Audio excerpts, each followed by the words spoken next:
প্রিয় দর্শক সবাইকে স্বাগত জানাচ্ছি এটি নিউজে ইয়াং নাইট লাভ বক্সে মাঝরাত্রিরে যারা দেখছেন আমি তানভি তারেক। আজকের অতিথির সাথে পরিচয়ের আগে একটু বলে রাখি যে আমাদের চলতি সপ্তাহে অনেকগুলো চলচ্চিত্র বা শোবিজের অনেক সুসংবাদের পাশাপাশি কিছু ব্যথাতুর সংবাদও এসছে। ব্যথাতুর সংবাদগুলো এমন হয় যে সেলফোনে ঠিক তার নামটি থাকে, নামটি সেভ করা থাকে, কিন্তু ফোন করলে পাওয়া যায় না, কিংবা ফেসবুকে তার ছবিটি থাকে কিন্তু তার কোনো রেসপন্স পাওয়া যায় না। অর্থাৎ খুব চলমান বা একেবারে কাজ করতে করতে যে মানুষগুলো বিদায় নেন হঠাৎ করে, সেই ব্যথাগুলো আসলে অন্যরকমভাবে কাঁদায়, হঠাৎ করে কাঁদতে হয়। তেমনি চলে গেলেন আমাদের চলচ্চিত্রের অঙ্গনের শক্তিমান অভিনেতা মিজু আহমেদ। আরও একজন প্রবাসী, দীর্ঘদিন প্রবাস জীবন যাপন করছিলেন ইবনে মিজান, অত্যন্ত প্রখ্যাত চিত্রনির্মাতা, তিনিও গেছেন এই সপ্তাহে। এসব বিষয় নিয়ে কথা বলবো, পাশাপাশি শিল্পী সমিতির নির্বাচন এবং আমাদের অতিথির বর্তমান ব্যস্ততা। আমি আর অন্য কোনো ভূমিকায় গেলাম না, তাকে সবাই চেনেন, আমাদের অত্যন্ত প্রিয় মুখ অমিত হাসান। কেমন আছেন?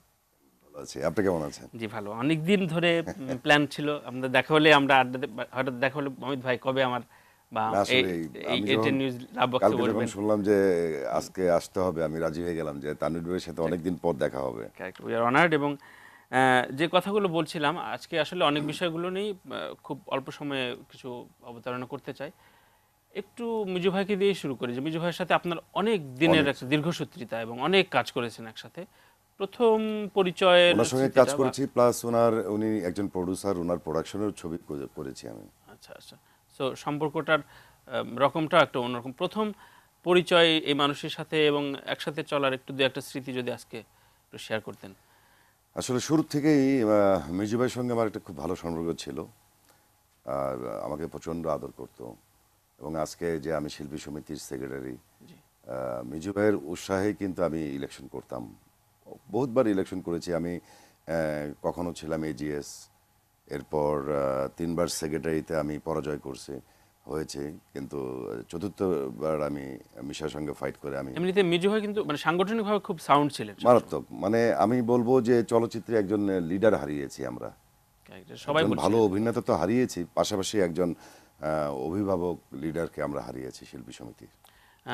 প্রথম এই মানুষের সাথে পরিচয় বা দেখার কথা কি মনে আছে? বা হ্যাঁ, মানে ওনার সঙ্গে যে প্রথম যে ছবিটা করি, ওই ছবির নামটা মনে নাই, কিন্তু শুরুর থেকেই যখন নাকি আমরা একসাথে কাজ করতাম, আহ, প্রচণ্ড ও, মানে বন্ধু সুলভ ছিল। আচ্ছা, উনি যে আমাদের এত সিনিয়র এটাও কখনো বোঝা যেত না। বোঝা যায়নি। শেষ একসাথে দেখাটা আড্ডা কবে হতো, কবে হয়েছিল? এটা আমাদের শুরুর থেকেই। মানে শেষ দেখা ও আমার শেষ দেখা তো মিজু ভাই যেদিন মারা গেল, আচ্ছা, মানে 20 তারিখ, ওদিনই। ওই দিনই হঠাৎ করে আমি বাসায় বসে আছি, তখন বাজে দুপুর 1টা। আচ্ছা হঠাৎ করে কেন যেন মনে হলো একটু এফডিসি যাই, আচ্ছা কোনো কাজ নাই, কিছু নাই, শিল্পী সমিতিতে ঢুকলাম। ঢোকার পর শিল্পী সমিতির কিছু কাজ ছিল, আমি করছিলাম, ঠিক এর মধ্যে সে ঢুকলো। আচ্ছা ঢুকে আমাকে বলতেছে, অমিত এর কোনো কথা হলো বলো, লিটনের শুটিং আমি মেকআপ ওঠাবো, বললাম কোনো শর্ট আছে কিনা, সে বললো নাই। আচ্ছা। তো সেই এখন কুষ্টিয়ার আঞ্চলিক ভাষায় বলছেন? হ্যাঁ, আচ্ছা তো এখন আমার এই মেকআপ উঠিয়ে ফেলছি, এখন বলতেছে একটা শর্ট আছে। বলেই সে বাথরুমে ঢুকলো, ওয়াশরুমে যেয়ে অজুটা করে নামাজটা পড়লো।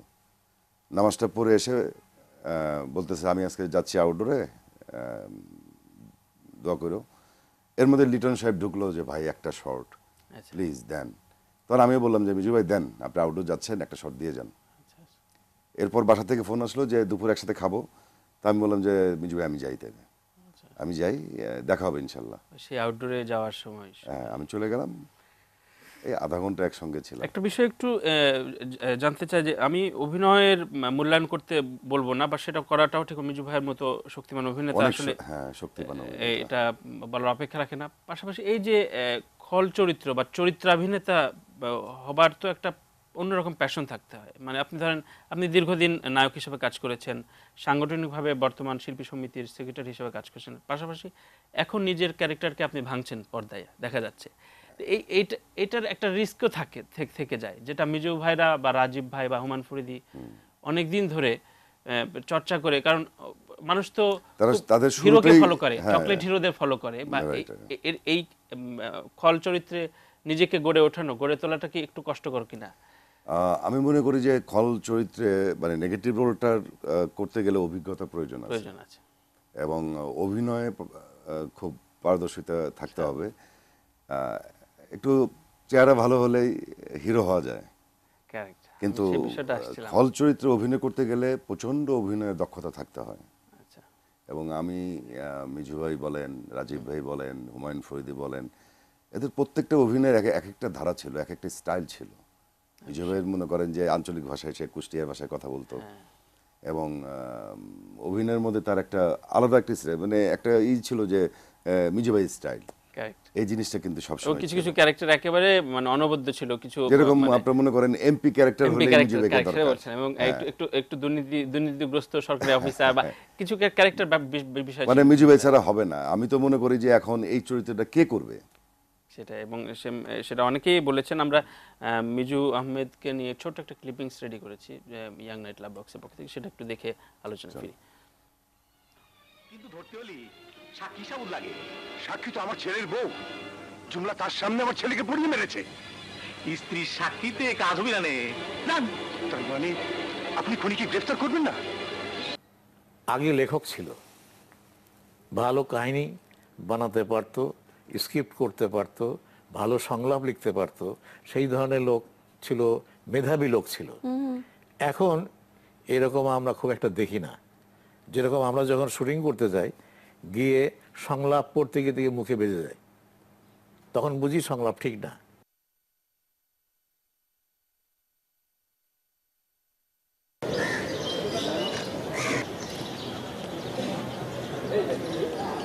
হলো এটা আসলে মিজু ভাইয়ের চলে যাওয়াটা আসলে মানে আমাদের ইন্ডাস্ট্রি এমনিতেই শিল্পী শূন্য, ইন্ডাস্ট্রি শিল্পী শূন্য। আজকে শ্রদ্ধেয় রাজীব সাহেব নাই, আজকে শ্রদ্ধেয় হুমায়ুন ফরিদ নাই, আজকে আরেকজন শ্রদ্ধেয় ইসে নাই, আর অসাধারণ ব্যক্তিত্ব আজকে মান্না নাই, জসিম নাই। যেন এই ট্রেড মনে হয় এই ট্রেড আর ফিরে দাঁড়াবে কিনা আমি জানি না। এইগুলো শিল্পীর কখনো এই শিল্পীর কখনো মানে পরিপূরক কেউ করতে পারে না, কারণ আসলে কেউ কারোই পুরোপুরুষ হয় না। এইগুলো শিল্পী তো অপরিহার্য ছিল।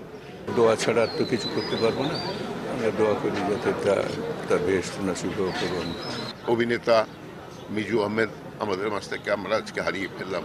আমি খুবই ব্যথিত। আমি কালকে শোনার পর থেকে অসুস্থ হয়ে গেছি, এ পর্যন্ত আমি সুস্থ হতে পারছি না, মনকে শান্ত করতে পারছি না।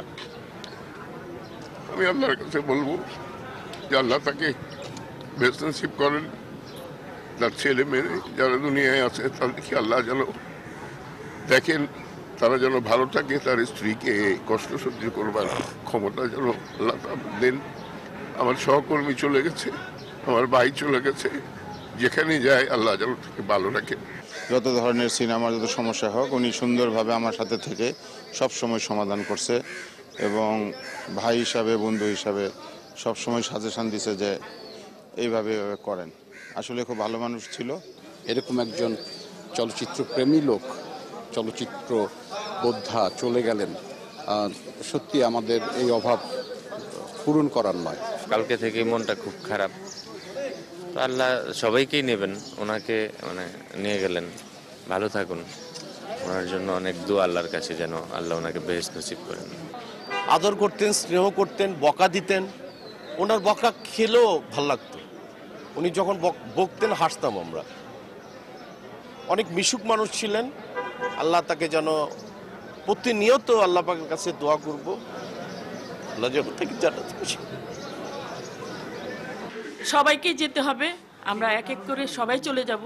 তবে আমরা যেন আপনাদের সকলের ভালোবাসা নিয়ে, আপনাদের দোয়া নিয়ে যেতে পারি, এবং মিজু ভাইয়ের জন্য আপনারা দোয়া করবেন।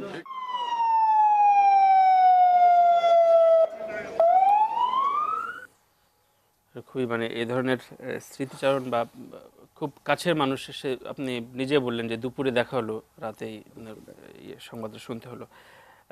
শিল্পী সমিতির নির্বাচন প্রসঙ্গে একটু আসি, যে খুব আপনি সবসময় সাজেশন পেয়েছেন নিশ্চয়ই মিজু ভাইয়ের, এবং এখন যে অবস্থায় আমরা যতদূর জানি যে আগামী 5 মে নির্বাচন, এবং যদি খুব ক্যাজুয়ালি বলি যে একেবারে পরিবারের ভেতরে নিজেদের অভিভাবকত্ব নিয়ে নির্বাচন, এই পরিবেশটা কেমন লাগে? আসলে আমাদের এখানে তো কোনো দল নেই, দলাদলি নেই।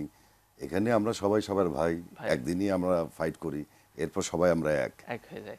এবং মনে করেন যে আমি একবার দীপজল ভাই এগেনস্টে সেক্রেটারিতে দাঁড়িয়েছিলাম, একবার মান্নার এগেনস্টে দাঁড়িয়েছিলাম। আমার মনে আছে যে আমি ওই মান্নার সঙ্গে যখন আমি দাঁড়াই তখন এফডিসিতে আমার ওয়াইফকে নিয়ে যাই, যে চলো যাই, আমার ইলেকশন আছে, অনেকটা ঈদের মতো আর কি, আনন্দের মতো। মানে হারি জিতি সেটা অন্য জিনিস। তো মান্না তখন বলতেছিল, ভাবি তুমি এদিকে আসো, তোমার জামাই দাঁড়াইছে, আমি দাঁড়াইছি, আমি পাস করবো নয় সে পাস করবে, একই কথা, আমাদের বাড়ি টাঙ্গাইল, তুমি আমার কাছে বসো, অমিতের ভোট তোমার চাইতে হবে না। মানে এরকমই আমরা মজা করতাম। মানে একটা হৃদ্যতাপূর্ণ অবস্থান। আমাদের সাথে ফোনে সানি ভাই আছেন, ওমর সানি ভাই, একটু কথা বলি। হ্যালো, আসসালামু আলাইকুম সানি ভাই, কেমন আছেন? ইনশাআল্লাহ ভালো। ওয়ালাইকুম আসসালাম, কেমন আছেন আপনারা? জি ভালো, আমি তানভীর তারেক বলছি এবং সেটে তো দেখতে পাচ্ছেন অমিত ভাই। কথা বলছিলাম আসলে মিজু ভাই প্রসঙ্গে এবং শিল্পী সমিতির প্রসঙ্গে। আপনার কিছু মন্তব্য বক্তব্য একটু শুনতে চাচ্ছি। এবং শিল্পী সেটা হচ্ছে অমিত তো আনপ্যারালাল আমাদের শিল্পী সমিতির জন্য, আর সেটা হচ্ছে মিজু ভাই গ্রেট একজন আর্টিস্ট ছিলেন আমাদের বাংলা চলচ্চিত্রের, আর বিশেষ করে ওনার অবদান এবং চলচ্চিত্রটাকে অনেক বেশি ভালোবাসতেন, আর ভালোবাসতে গিয়েই উনি পৃথিবী থেকে চলে গেলেন। আর উনি যখন নাকি একটা জিনিস ওনার কাছ থেকে শিখেছি যে কিভাবে চলচ্চিত্রটাকে ভালোবাসতে হয়, আর সবসময় উনি যখন নাকি অবসর টাইমটা যখন নাকি কাটাতেন ওই চলচ্চিত্র ঘিরেই কিন্তু কাটাতেন, আমাদের সমিতিকে ঘিরেই কাটাতেন। আর সমিতির এক সময় এক্স সেক্রেটারি ছিলেন, এক্স দুইবারের সভাপতি ছিলেন, আর বিশেষ করে যখন নাকি মৃত্যুর আগ দিন পর্যন্ত যখনই সময় পেতেন শিল্পী সমিতিতে সে সময় কাটাতেন। তো এবারের শিল্পী সমিতি নির্বাচন নিয়ে যেহেতু সভাপতি প্রত্যাশী এবং আপনার দীর্ঘদিনের একটা অবস্থান, দীর্ঘদিনের একটা গ্রহণযোগ্যতা রয়েছে ওমর সানি এই নামটির, রানিং ভাইস প্রেসিডেন্ট, সব মিলিয়ে বলুন এই পরিবেশটার অবস্থা 5 মে সম্পর্কে একটু বলুন। সেটা হচ্ছে যদিও আমি একটা কথা বলি, সেটা হচ্ছে যে আমি এবারের সৌভাগ্যবান একজন ভাইস প্রেসিডেন্ট হিসাবে বলতে চাই যে এবার লাস্টে যেটা আমাদের সেক্রেটারি অমিত হাসান যেটা কাজটা করেছে, যে উন্নয়নের কাজটা করেছে, এটা আনপ্যারালাল ভাবে এটা আমি অ্যাজ এ ভাইস প্রেসিডেন্ট না, আমি একজন শিল্পী সমিতির সদস্য হিসাবেই আমি অমিত হাসানের কাছে এবং আমাদের রানিং প্রেসিডেন্ট সাকিবের কাছে কৃতজ্ঞতা জানাতে চাই যে সবকিছু ঘিরেই যে আমাদের কিন্তু অনেক কিন্তু প্রবলেম আছে, প্রবলেম যে নাই তা কিন্তু না, কিন্তু আমরা সেটাকে চড়াউতরায় পার করেই কিন্তু আমরা কিছু কাভারেজ করার চেষ্টা করছি আমরা। হ্যাঁ, তো ইনশাল্লাহ আমাদের সামনেও আমি যে প্রবলেমগুলি আছে শিল্পী সমিতির, এই প্রবলেমগুলি দূর করার জন্যই আমি সভাপতি পদপ্রার্থী হয়েছি এবং আশা করব আমার যারা শিল্পীরা যারা আছেন এবং ডেফিনেটলি আমার পাশে আমি অলওয়েজ এবার যদিও আপনারা জানেন যে সাকিব এবার নির্বাচন করছে না, আমি এবার সাকিবের সমর্থনও আমি আশা করব, আর প্লাস আমার বন্ধু আমার ফ্যামিলি মেম্বার অমিত হাসানকে আমার পাশে আমি ডেফিনেটলি আমি চাইবো অবশ্যই, এবং সেটি অবশ্যই সবাইকে নিয়ে একটা দারুণ একটা সংগঠন এবং আমরা আসলে বিষয়টা হচ্ছে কি যে মানে কোন ধরনের বিশৃঙ্খলা, কোন ধরনের কোন পলিটিক্স শিল্পী সমিতিকে ঘিরে এটা আমরা কখনোই চাইবো না, এবং আমরা একটা জিনিস চাইবো যে একে অপরের আমরা ভালোবাসাটা চাইবো, যে আমি একটা জিনিস কিন্তু সবসময় ফিল করি, আজকে সংক্ষেপে একটা কথা বলি, সেটা হচ্ছে যে আমার স্ত্রী আমার 2 সন্তানের বাইরে কিন্তু 4 নাম্বার অবস্থানে আমার স্ত্রী আমার 2 সন্তানের পরে আমি যদি লাভ করি আমার সমিতিটাকে পছন্দ করি, যারা নাকি সমিতিটাকে ঘিরেই যারা নাকি এই ধরনের মানে লাভ করতে পারবে তাদেরই কিন্তু কিছু করার একটা তাগিদ থাকে। অবশ্যই সেটা তাগিদটা আমি ডেফিনেটলি অমিতের মধ্যে আমি পেয়েছি। অবশ্যই শুভকামনা রইল সানি ভাই, এবং আমাদের সাথে এই মধ্যরাত্রিরে যোগ দেওয়ার জন্য ধন্যবাদ। Thank you very much. আপনাদের অনুষ্ঠানের মৌসুমী কি জানেন? জি আসসালামু আলাইকুম। জি, এবং আপুকে আমাদের সালাম দেবেন। আমরা খুব চমৎকার করে আসলে শিল্পী সমিতি এবং মিজু ভাইয়ের প্রসঙ্গে আলাপ করছিলাম। অমিত ভাইয়ের কাজকর্ম নিয়ে একটু অন্য আলাপ করব এবং তার আগে একটু বিরতি নিয়ে ফিরে আসি। প্রিয় দর্শক, ইয়াং নাইট লাভ বক্স থেকে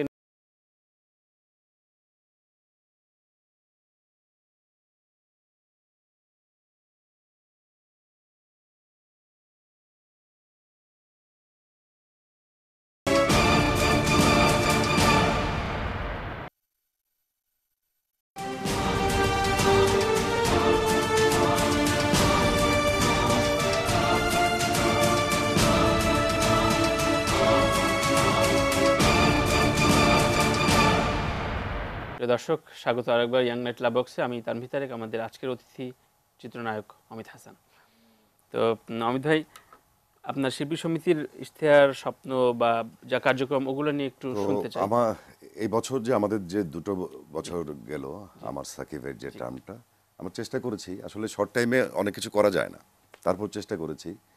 আমাদের এই টার্মে আমরা 2 ইফতার পার্টি করেছি জাঁকজমকভাবে, একটা পহেলা বৈশাখ করেছি, এবারও আমরা পহেলা বৈশাখ করবো ইনশাল্লাহ শিল্পী সমিতির থেকে। তারপর একটা পিকনিক করেছি, এবং আমার মনে হয় যে শিল্পী সমিতির এই প্রথম একটা পিকনিক হলো সকল শিল্পীদের পরিবার সহ। এর আগে হয়েছে শুধু শিল্পীদের দিয়ে, কিন্তু আমরা চেষ্টা করেছি পরিবার দিয়ে। এরপর আর্থিক সহযোগিতা করার চেষ্টা করেছি। এবং আমার একটা স্বপ্ন ছিল যে আমি যদি কখনো সেক্রেটারি হই, শিল্পী সমিতির পাশে একটা বাগান থাকবে, ঝর্ণা থাকবে, সুন্দর বসার জায়গা থাকবে, এবং সেটা আমি কমপ্লিট করেছি। আচ্ছা আচ্ছা, একটা বিষয় খুব প্রচলিতভাবে, মানে অভিযোগ না, প্রায় কথার কথা বলা যে খুব পিকনিক ইফতার ছাড়া নাকি অন্য কোনো কার্যক্রম না। এই যে আমার পিকনিকটা কিন্তু আমি একটু এই মাসে মানে মার্চের 5 তারিখে করেছি, গরমই পড়ে গেছিল।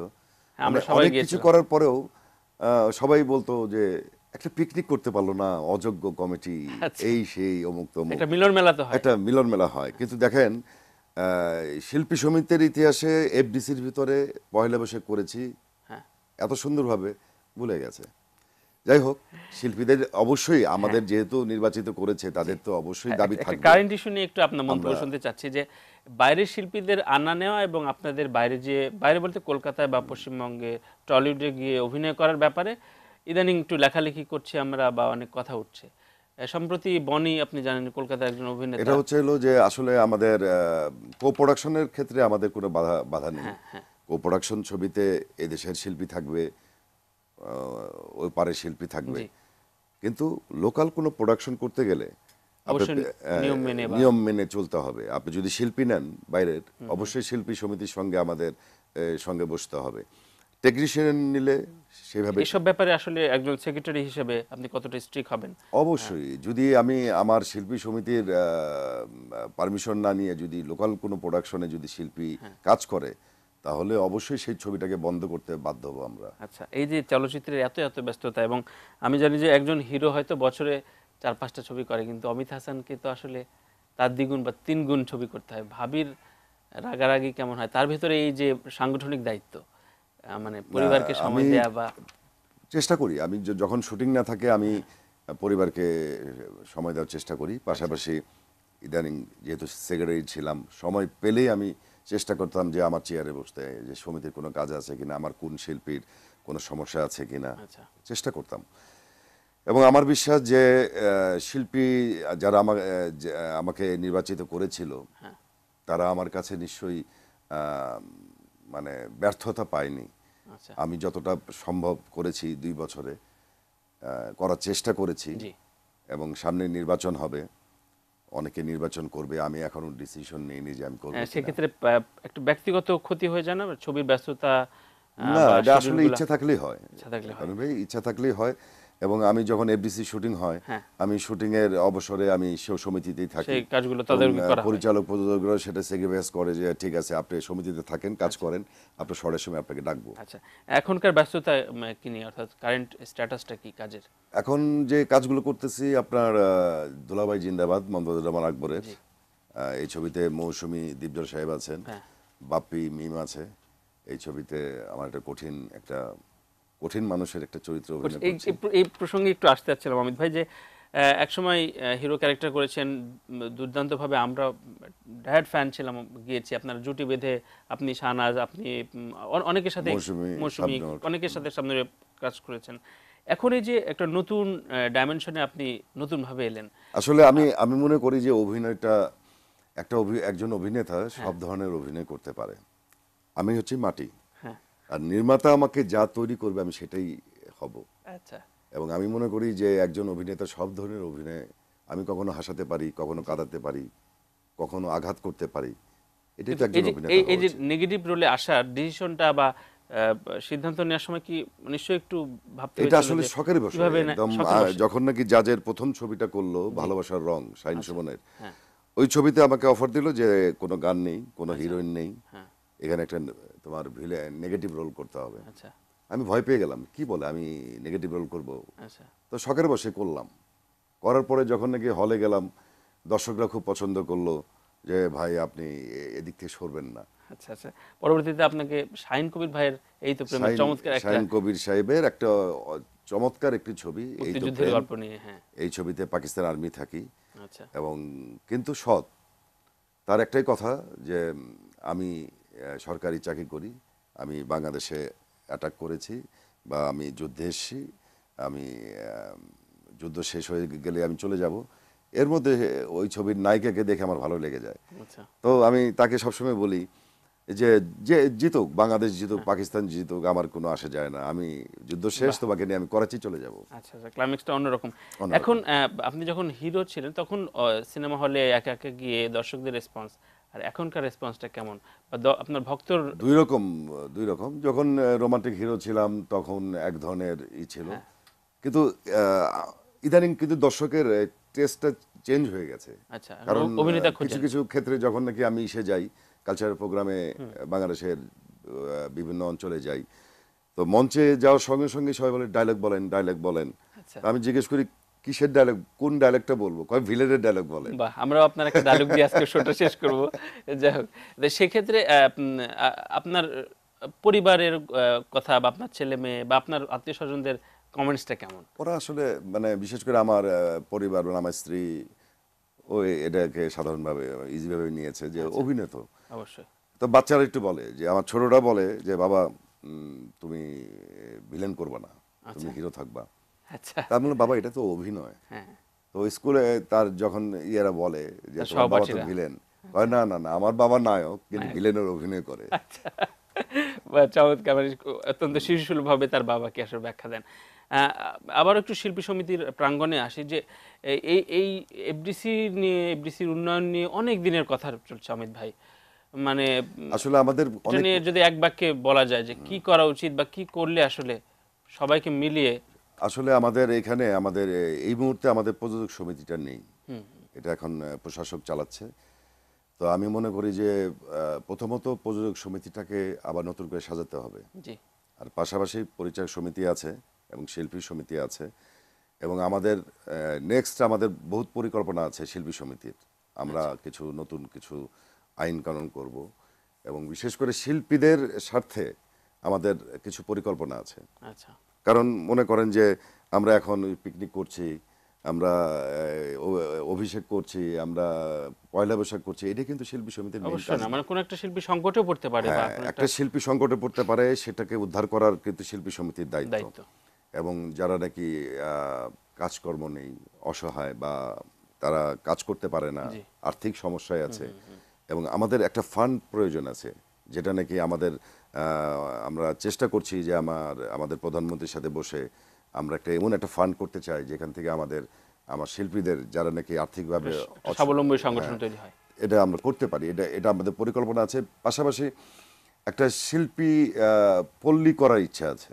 আচ্ছা, মনে করেন আমার হয়তো থাকার জায়গা আছে, এরকম অনেক শিল্পীদের আছে যাদের সামর্থ্য নেই, তাদেরকে ওই ধরনের শিল্পীদের জন্য একটা শিল্পী পল্লী আমার ইচ্ছা আছে। যদি আমি কখনো শিল্পী সমিতিতে আমি নেক্সট টাইম যদি কখনো আসতে পারি, যেমন আমার একসময় প্রায় 7-8 বছর পরিকল্পনা ছিল, 7 বছর আগে, যে আমি শিল্পী সমিতির সেক্রেটারি হলে আমি শিল্পী সমিতির শুধু একটা ঘর আছে, তার পাশে একটা সুন্দর বাগান করব, আমি সেটা করতে মানে আমি পেরেছি।